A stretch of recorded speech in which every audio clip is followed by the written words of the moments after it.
Section 1. Oh, Peter, there you are. You've been ages. What kept you so long? I'm sorry I'm so late, Sally. Have you been waiting long? Oh, half an hour. But it doesn't matter. I've had a coffee, and I've been reading this guidebook for tourists. Sit down. You look very hot and tired. What would you like to drink? I'd love a really chilled mineral water or something. Will you have another coffee? Yes, I will. The waitress will be back in a moment. Why were you so late? Did something happen? Yes. You know, I went to the bank to cash some traveler's checks. Well, the exchange rate was looking healthy, but when I went to the teller, they told me the computer system was temporarily down, so they couldn't do any transactions. They said the problem would be fixed in a few minutes, so I waited. And then I started talking to another guy in the bank, and I forgot the time. Really? Someone you met in the bank? Does he work there? No, he was a tourist from New York. His name's Henry, and he's been here for a week, but he's moving on to Germany tomorrow. He's an architect, and he's spending 4 weeks traveling around Europe. Just like us? Yeah, just like us. He told me the names of some places where we should eat. Great food and not too expensive, he said. Oh, and he also gave me this map of the bus system. He said he didn't need it anymore. Oh, that's useful. Pity he's moving on tomorrow. Ah, here's the waitress. Let's order. Do you want anything to eat, or shall we just have a drink? Well, I'm hungry, and we've got a lot of sightseeing to do, so let's just have a snack and a drink. Sounds good to me. Well, let's decide what we'll see today. I guess the best place to start is the cathedral, and then the castle. What are the opening times for those two? Well, according to this guidebook, the cathedral is only open from 9:30 in the morning until midday. Oh, no, hang on. That's the Cathedral Museum. The cathedral itself is open morning and afternoon. The castle is just open from 1 to 5, so we can't go there until after lunch. I really want to spend some time in the art gallery, because they've got this wonderful painting by Rembrandt that I've always wanted to see. What else should we see? Well, the guidebook says the botanical gardens are worth spending some time in, and they're open all day from 8 to 6, so we can go there any time. I'd like to go to the markets near the river too, but, oh, no, wait, that's only in the mornings too. As well as today and tomorrow, we can see some other places on Monday, you know. But I don't think the markets will be open then. They only open on Thursdays, so we've missed them for this week. Maybe we should go to the cathedral today because it's Sunday tomorrow, and even though it's open every day, it might be more difficult to get in tomorrow because of the church services. That's true. But the art gallery isn't open on Sundays at all, so we'll have to go there today. The castle's open every day except Mondays, so we're okay there. And the gardens, of course, only close at night. Are all these places free, or do we have to pay to go in? What does the guidebook say? I think there's a charge for all of them, except the botanical gardens. Oh, and the markets. Of course you don't pay to go in. Okay. Well, it looks like our plan is this. We'll go to see the painting you like first, the Rembrandt, then have lunch and go on to the castle after that, and then the cathedral. Okay. It says here that the roof of the cathedral is really beautiful. Is that right? What I really want to do at the cathedral is climb the tower. The view is supposed to be spectacular. Okay, well, that'll be more than enough for today.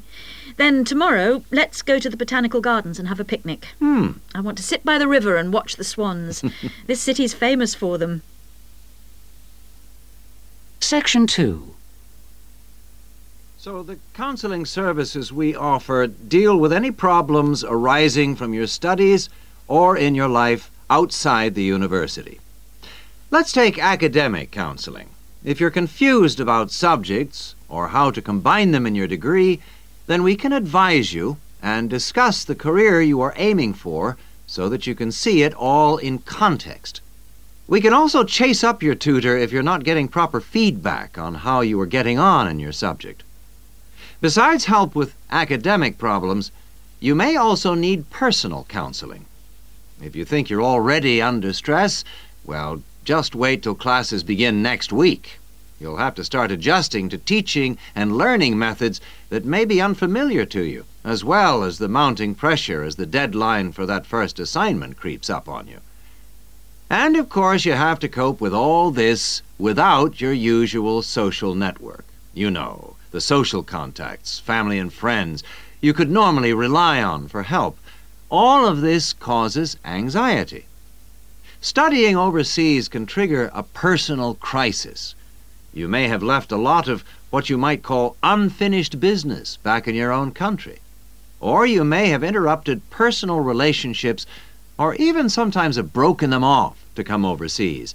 And so the student often feels lonely, unhappy, unmotivated, and unable to concentrate on studying. Or there may be other things bothering you. Our resident chaplain can offer you spiritual guidance if that's what you want, or we can put you in touch with community groups that can provide you with social contacts and friendship. What about exam stress? It affects nearly everyone to some extent, but especially overseas students like yourselves. There may be a huge amount of family pressure on you to succeed. And if you fail a subject or drop out of a course because it's too difficult, then your self-esteem can suffer. But it's not the end of the world if you don't pass an exam. I had to resit first-year anthropology, so I can certainly offer you a sympathetic ear. Anyway, exam failure can lead to worrying changes in the way you normally behave. You may also be off your food, or you may have dietary problems because the local food is not to your liking and upsets you, and this can affect your health and studies. Glenda Roberts is our dietitian in the health service, and we can put you on to her. And we all have money problems, don't we? But remember, full-time students can get a low-interest loan of up to $600 to buy books and for similar study-related expenses. That's right. And you can get double that amount if you can't afford an item of equipment you need for your course, a musical instrument, for example. And it doesn't stop there. When you move into a flat, starting up expenses, including furniture for it, can be covered by a loan through the welfare service. See Jill Freeman for details. Can we help you? Well, last academic year, in spite of staff cuts, we counseled 240 international students for a total of 2,600 hours counseling. And finally, we won all but just one of the 12 appeals that we launched on behalf of students. Not too bad for an understaffed service, don't you think? That's all from me. Thank you. Section 3. Oh, there you are. Good. Sorry I'm a bit late. There was a long queue. So, have you worked out how to deal with this assignment then? Not yet. We've only been here a couple of minutes ourselves. Can you just remind me what the task is exactly? Well, there are three parts to it. First, we've got to write an essay about ways of collecting data. Then... What's the title of the essay exactly? I've got it here. Assess the two main methods of collecting data in social science research. And how much do we need to write? 1,500 words. That's for the essay. Then for the second part of the assignment, we have to choose one method of data collection and carry out a small-scale study, making appropriate use of the method chosen to gather data from at least 5 subjects. And then we have to write a report on the study? That's right, of 3,000 to 4,000 words. Did you get as far as discussing which form of data collection we should go for?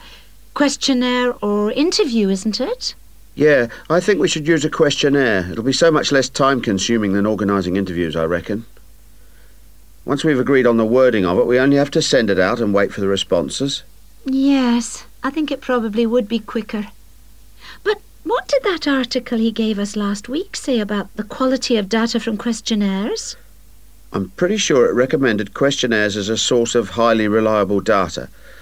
As long as you design the questionnaire properly in the first place, the data will be fine. No, I'm sure it talked about drawbacks as well, didn't it? Something about the response rate and the problems you get if it's too low? Yeah, but we only need data from 5 subjects anyway. Oh, I suppose so. Another drawback I remember it mentioned was that questionnaire data tends not to reveal anything unexpected because it is limited to the questions fixed in advance by the researcher. Come on, Rosa, this is only a practice. It's not meant to be real research, is it? Well, not sure about that. Maybe I'd better go through the article again, just to be sure. Can you remember what it was called? Sample Surveys in Social Science Research, I think. By Mehta. Mehta? Yeah.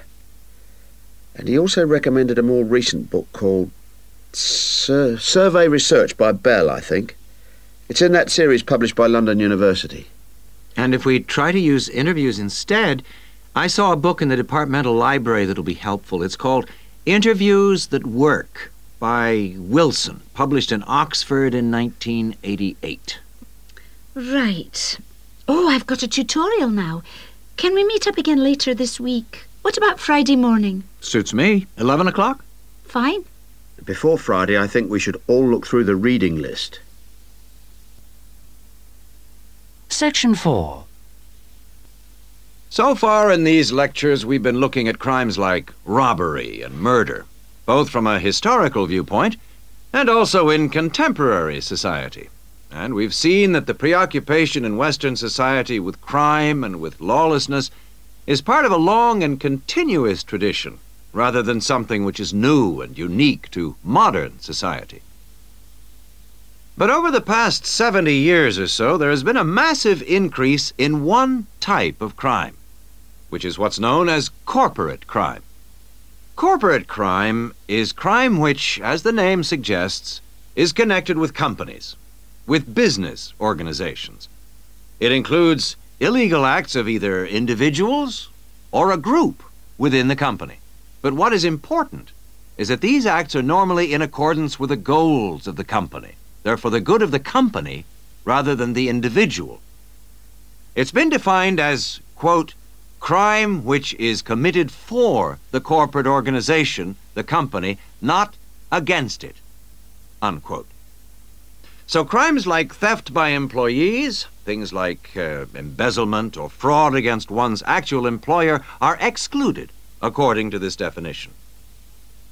The employees may be involved, but they're acting in the first place for the company. They may not even realize they're committing a crime. Or they may realize, but they feel it's excusable because it's policy. Or because otherwise they may lose their jobs.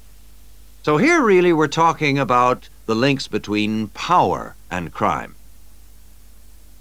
Now this is one area that much less is generally known about than conventional or traditional crime. It has been relatively ignored by the mass media. For example, it tends to be underreported in comparison with conventional crime in news broadcasts and in crime serials and films and so on. They very rarely deal with corporate crime. And it also tends to be ignored in academic circles. There's been far more research on conventional crime and far more data is available. There are several reasons for this lack of interest in corporate crime compared with other types of crime. It's often very complex, whereas with conventional crime, it's usually possible to follow what's going on without specialist knowledge. As well as this, whereas conventional crime usually has a lot of human interest, corporate crime often has much less. The third reason, and possibly the most significant one, is that very often the victims are unaware. They think their misfortune is an accident, or that it's the fault of no one in particular. They're unaware that they've been victims of a crime. So when we look at the effects of corporate crime, we may find it's very difficult to assess the costs. But these costs can be very considerable in both their economic and social aspects.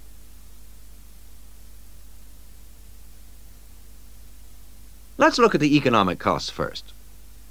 For example, if a company is producing fruit juice and it dilutes its product so that it's just a little below the concentration it should be, many millions of people may be paying a small amount extra for their carton of orange juice. Now, small amounts like this may seem insignificant for individual customers, too small to worry about.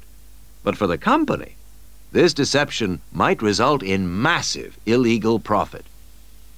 However, all studies of corporate crime agree that the individuals are in fact deprived of far more money by such crime than they are by conventional crime like robbery and theft. In addition to this, we have to consider the social costs of corporate crime, and these are again very difficult to assess, but they are considerable. They're important because they can undermine the faith of the public in the business world, and also, more importantly, because the main group of people they affect are in fact not the richer sections of society, but the poorer. So here, companies are robbing the poor to benefit the rich. There are two more points to do with corporate crime that I'd like to illustrate with reference to a specific event which occurred several years ago. This was an explosion of a large oil tanker, which caused the loss of more than 50 lives of the crew. It was an explosion which never should have happened, and a subsequent inquiry laid the blame not on anyone who had actually been on the tanker at the time, but on the owners of the tanker.